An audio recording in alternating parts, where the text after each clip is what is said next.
Okay, let's move on to the next topic. So,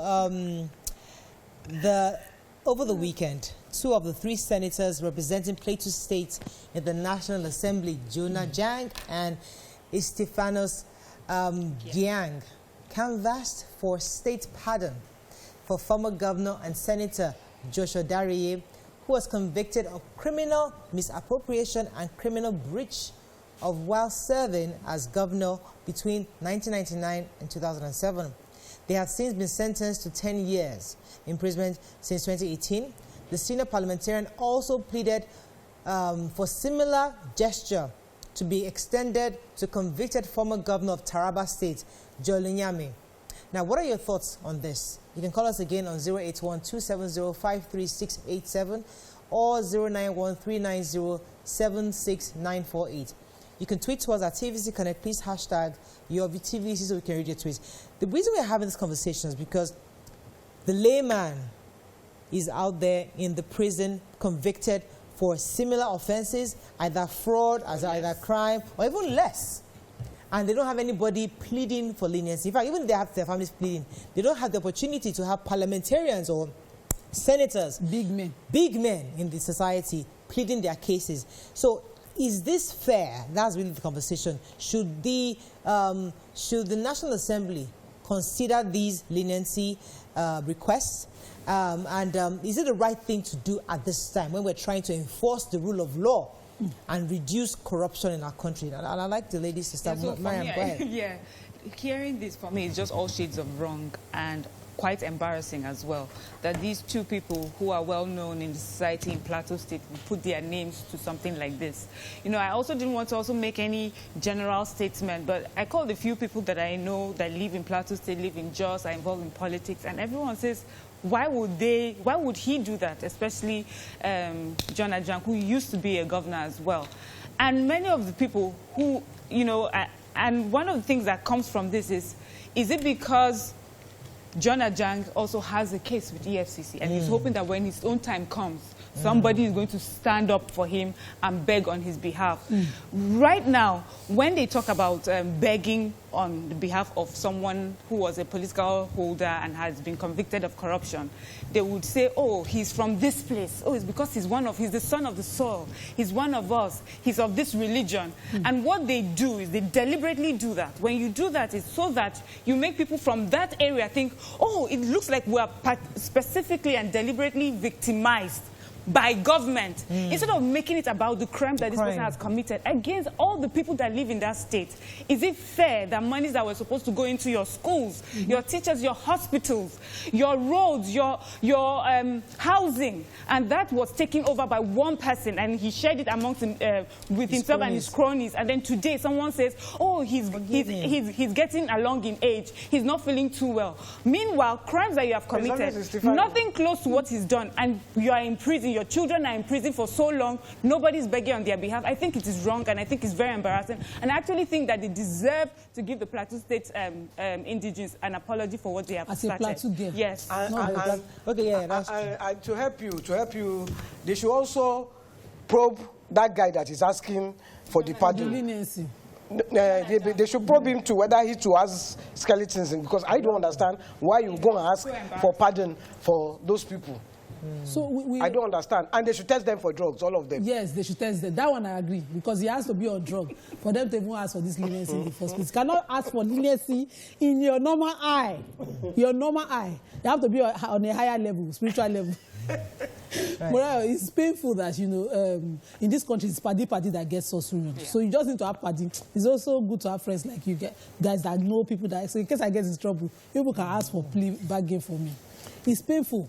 We had a situation of Delta State when we debated it here, that we said that Delta people did not ask for their money because the other people just thought the big men are not asking for the money. Imagine a sitting governor saying, we lost money, your money lost, that kind of thing. And they did not look for their money to the tune of that amount of money that only one portion is 43-something thousand pounds, million pounds. So we know that when we finally do successfully prosecute one powerful person, not talk of 2 of them, successfully, that even the Supreme Court did not give them any form of escape when they finally appealed all their appeals. We should leave that one case as an example because we are trying to dissuade minds from going criminal. Yes. People sit in offices and not only steal money, make sure that there's a circle of influence around the money they've stolen. So that's why you can have a Jonah Jang and what's his name, Gyang, go on and say, please, let's give these people leniency because they are in that circle. All of them did the same thing. I was able to escape. My friend did not escape. And I have nothing to lose if I don't ask. In China, for instance, there are cronies and the ole and the cronies, because now it's established that they stole. They've been convicted for it and they've exhausted their appeal. They didn't get, an acquittal. So they are ole. Ole and the cronies will pay for it in other countries. Yes. You will not even want to be associated by mistake or by this kind of statement with one. Yes, thank you. You wouldn't want to be publicly associated with people like that. Let them not say that. That's why I said they should test him for drugs. He has to be on. Let me take this call from Alhaji Subera. Your mouth, Mikey. Alhaji Subera, are you there? Yes, I'm there. I'm right. You're live. Go ahead, please. Thank you very much. I don't blame. I don't blame the senator. Yeah. The reason why I don't blame the senator is this. You see, it's like there's a kind of precedent that is happening. So, and that is why the senator is talking that way. Somebody like Ibori, the former governor of Delta State, he did the same thing to a state. What happened to him? He's working majestically in the state. In the state. So what I would say. So if the senator is appealing for leniency for that man, it's okay. But by and large, these are the people that are making Nigerians to be suffering. You see, these are the people that is eventually making Nigerians to be suffering today. Minimum wage of 30,000 naira they cannot pay, and some people are eventually billions. Yes. You understand? So, but I condemn the attitude, but at the same time, there's a precedent. Ibori is working majestically, in this country, nothing is done to him. Thank you very much. That's my contribution. Thank you very much. I totally agree with him. Yes. So that's another argument that you'd hear, where they would use it and they would go to a particular state and say, the reason your own case is different, they are particularly victimizing you. See what happened in Delta State. He's walking, he's walking about the tribal conversation. Yeah, so you make it an ethnic conversation. That is not what this conversation is about. What the conversation should be is we should make sure that even in Delta State or wherever else is happening, where people have gotten away with it, they have made, we all come out as one Nigeria and fight that, for justice and make sure that those who have committed a crime should be jailed and should spend the amount of time that they need to spend in jail. Ibori spent some time outside the country. Why is it that it's always outside the country? People who are not Nigerians that will make sure that they prosecute people who have committed crimes against us, so Nigerians taking our money outside to spend, and they do the work for us, and then when they come back home, all the yes, you get chieftaincy titles and all this. It's in our record that a former governor of Bayelsa State was able to disguise and escape a country where he would have been convicted. Yeah. When he got here, when he got a conviction, he was pardoned. In fact, it was made a requirement that the president at the time pardons just before I think re-election, so that people in that state will see the person as so-called. And we continue to abuse power like that. And it is our politicians, the political elites now, not just the person in office. Even if I thought it was a bad thing, people around me will be saying, it's a good move, it's a move. So we know some people who moved with their state funds to the party in power. You can see why people don't believe. So it's about moves. You talk with two sides of your cheeks. Let me take this call and I'll come to you, YK. Kelechi is calling in from Abuja. Kelechi, are you there? Yes, I'm here. You're live. Go ahead, please. You're live. All right. First and foremost, I want to really appreciate you people for this unprecedented program. Thank you, sir. Obviously, my name is Comrade Kelechi Ezeji from Abuja. Okay. I'm highly ashamed for Jonah Jang and his learned colleague. For trying to find a way to cover this obvious corruption. A corruption is a corruption. Conviction is a conviction. As a matter of fact, there are some corruption that involves a lot of life. Some persons lost their life because of that corruption. So trying to solicit for a leniency for these people is quite conspicuous, that he's looking for a way to cover those who will cover him up in future. We have ordinary Nigerians who are suffering for what they know not in the prison, in police cells, and nobody is saying anything about the leniency in their case. And now, a lawmaker, a former lawmaker, someone who is well recognized, is coming up to say this kind of thing. I am highly disappointed. Thank you very much. So sorry to say that. Thank you very much, Comrade Kelechi, because I think that's the crux of this conversation. We have Nigerians who have not done, many of them, they just arrest, they say allegations, and they've been in prison for 5-6 years. They are there, rotting away. Nobody's fighting for them. They've caught them for wandering, or because they have dreadlocks, for all sort of things. And here you are, a man who has been convicted by the court of law. So he's actually supposed to be there. He has only served 2 years, I think it was 2018.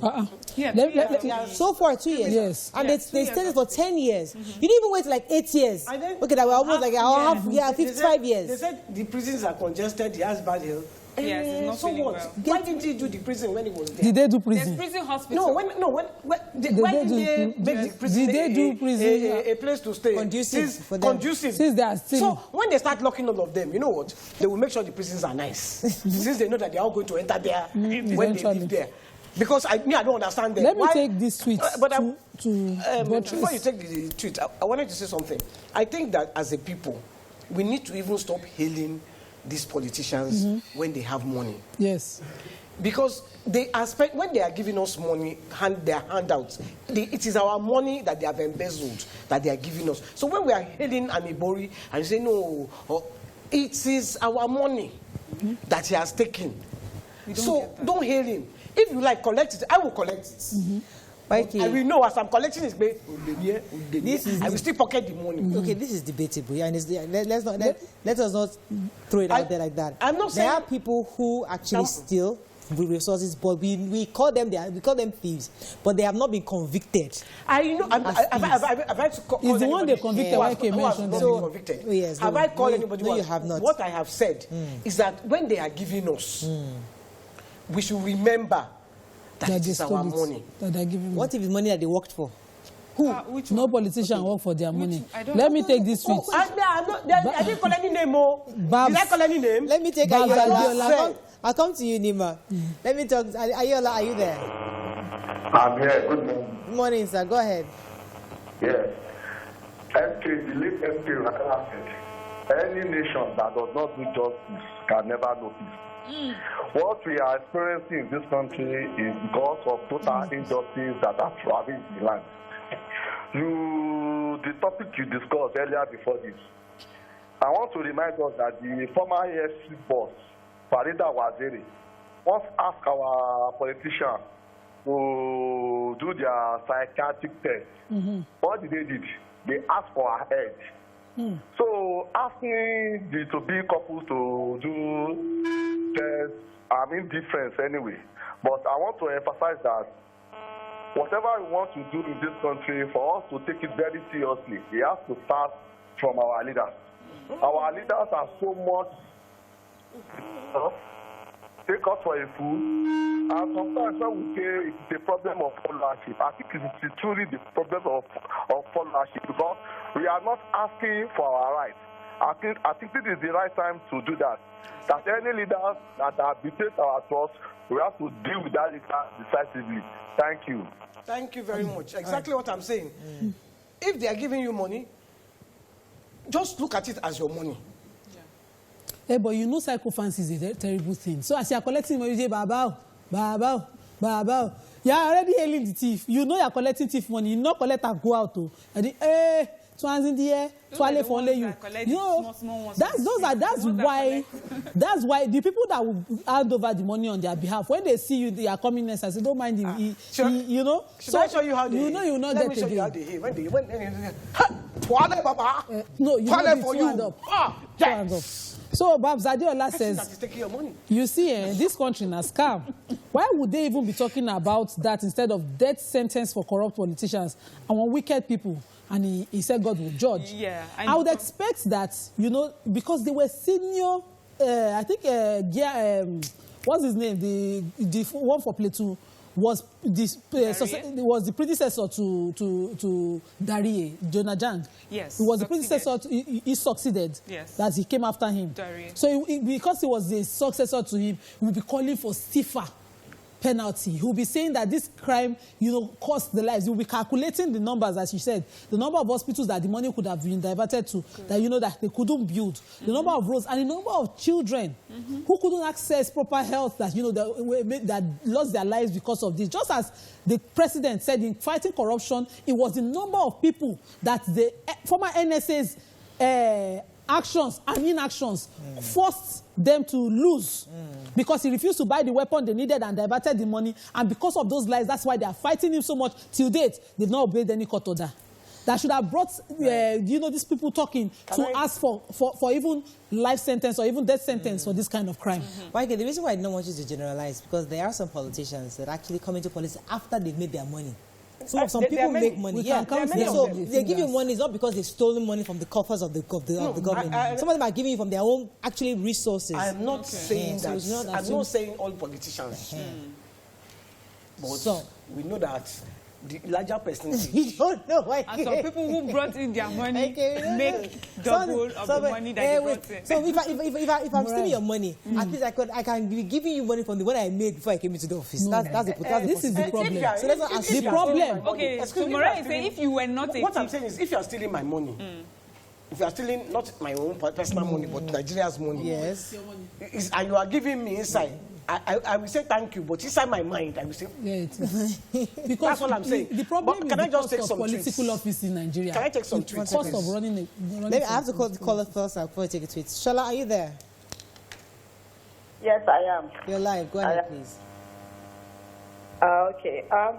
Thank you very much for allowing me to join your view this morning. I like your program. You're welcome, madam. Very nice. Thank you.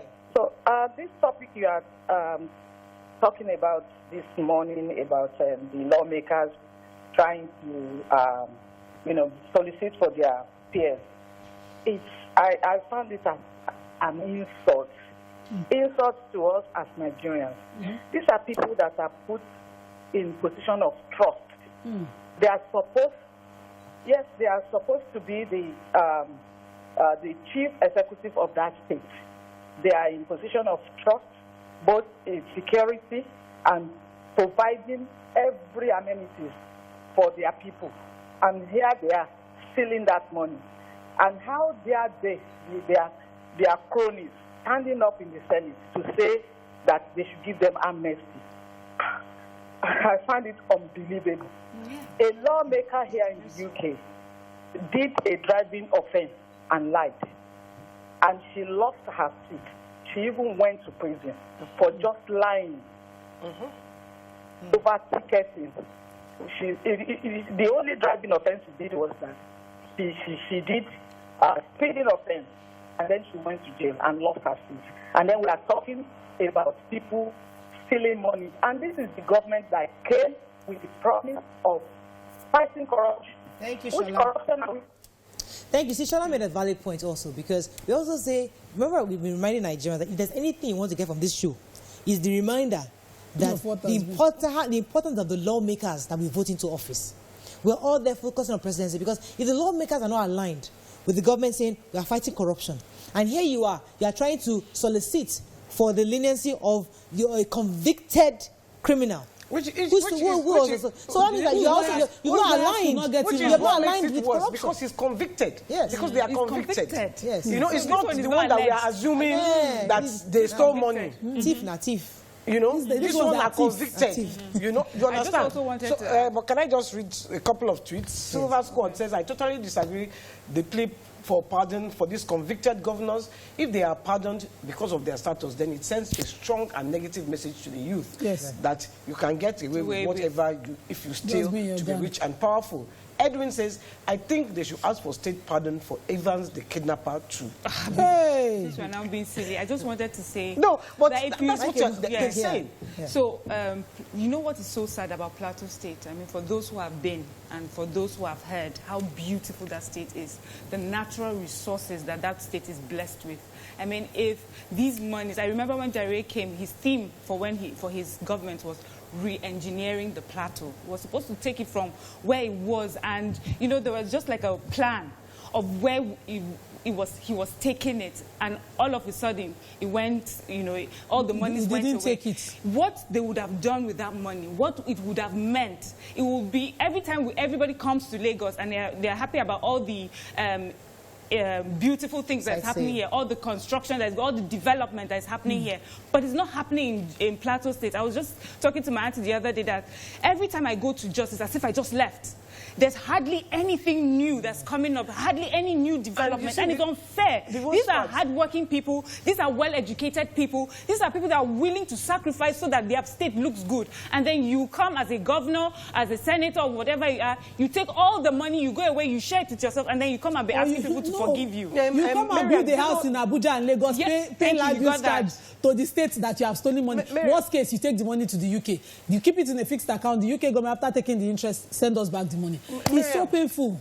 You see, the worst part of this matter that you said, Jos, I used to hear when I was a kid of how beautiful Jos was. So not only has it not gotten better, it has reduced because it was a beautiful... Do you remember Yankari Game Reserve? Wasn't it there? Yes. But it's all part of the... It's all part of what I'm saying. I mean, we had things... The climate, I used to hear as a kid, I go to Yankari Game Reserve. Now, you can't go there. In fact, the lions are so hungry, they will eat you. I talk about my mates that we are graduates. It's in Plateau State, you see full graduates who are doing real physical farming. They are growing, strawberries, they are growing all sorts of crops that you would otherwise be importing. They are growing them. I mean, they've gone to school where they will be asking to sit in an office for a job that they only sign, but they're doing hard work. Please, these people don't deserve this. I agree with you. So we have to run. But I think the people have spoken. Nigerians have spoken. Nigerians have spoken against this move by the lawmakers for the former governor of Plateau State. I think lawmakers should take it very seriously. And it's not a joke. And just like Mary said, it's an insult to the people because we hardly get convictions for these kind of powerful men. We hardly. These cases, they draw for like years, 14 years, 20 years. These two small ones that we have conviction that we are even still happy about, please. They should not approve this leniency that they're asking for. Yes, and can we just advise the politicians to revamp the prisons? Yes. So that if they get convicted, they don't ask for pardon. I think because the prisons are fine. Comfortable. So please fix the prisons because you know you're likely going to be there in future. So please, since you know that's going to be your house in the future, just revamp it. So they should remember that prisoners, because they used to condemn them and think they were untouchable. They should remember that those prisoners also still have rights even though they're in prison. And the EFCC should please complete their investigations on the tenure of these two senators that are calling for leniency. They have skeleton in their cupboard. No, they have to have. and that's all we have to do. And the NGL should test them for drugs. I agree. Mikey, today was your show. It's YK that made the time. I did not even know. Today was I was waiting for time to talk. I have to run. That's all we can take on the show. I hope you enjoyed it as much as we did. Have a great day. We'll see you tomorrow. Bye for now.